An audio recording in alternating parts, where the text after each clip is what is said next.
Eu quero dizer para você que está passando por um momento ruim, um momento de depressão, que Jesus, ele cura, porque Jesus, ele me curou. Eh, Muitos acham que a depressão é frescura, mas a depressão, ela não é uma frescura.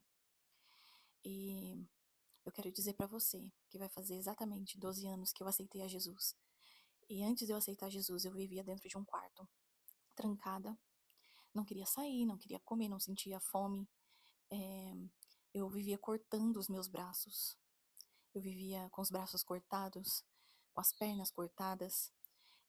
Eu dizia, né, na minha mente, eu achava que uma dor curava a outra, mas era algo tão maligno, que eu não sentia dor quando eu me cortava. Eu sentia prazer. Quanto mais eu me cortava, mais eu queria cortar e eu não sentia dor. Era bem maligno, porque você se cortar e não sentir dor. E nesse tempo que eu vivia assim, a minha mãe sempre me convidava para ir para a igreja, porque minha mãe se converteu primeiro que eu. Só que eu nunca quis, né, ir pra igreja. Nunca quis.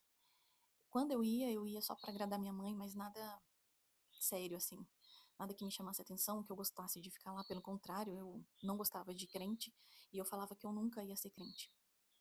Só que minha mãe, ela sempre entrava no quarto, abria a Bíblia e lia a palavra pra mim, tentava apresentar Cristo pra mim de alguma maneira. E conforme foi passando os dias, eu a tristeza do meu coração foi tão grande que eu cheguei a pegar uma faca e colocar debaixo do meu travesseiro. Eu peguei essa faca e tentei colocar assim na minha barriga. Queria me matar, porque eu achava que não fazia sentido eu viver. E só que graças a Deus eu não tive coragem para isso, mas eu tive vontade. E eu lembro que eu falei assim: Senhor, se o Senhor existe, o Senhor vai mudar a minha vida. E eu falei para minha mãe: mãe, hoje eu quero ir pro culto. E dessa vez não foi a minha mãe que me convidou, mas fui eu que tomei essa iniciativa. E eu lembro que naquele culto eu ouvi a pregação e quando o pastor, no final, ele fez o apelo para quem quisesse aceitar Jesus e ir até a frente, eu lembro que muitas pessoas foram, né, se reconciliar. E entre essas pessoas eu também fui, porque eu tive essa conversa com Deus. Eu falei: se o Senhor realmente existe, o Senhor vai mudar a minha vida. E a partir daquele dia, Deus usou o pastor para falar que Deus estava escrevendo uma nova história, né? Teria um livro na minha frente com páginas brancas, onde o Senhor ele ia escrevendo, reescrevendo a minha história. E foi exatamente o que o Senhor ele fez. A partir daquele momento, Deus começou a escrever uma nova história para mim.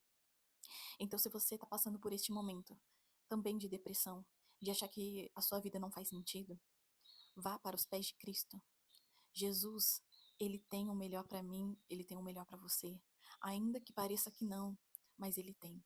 E assim como ele reescreveu a minha história e reescreve até hoje, ele quer reescrever a sua história também. Amém?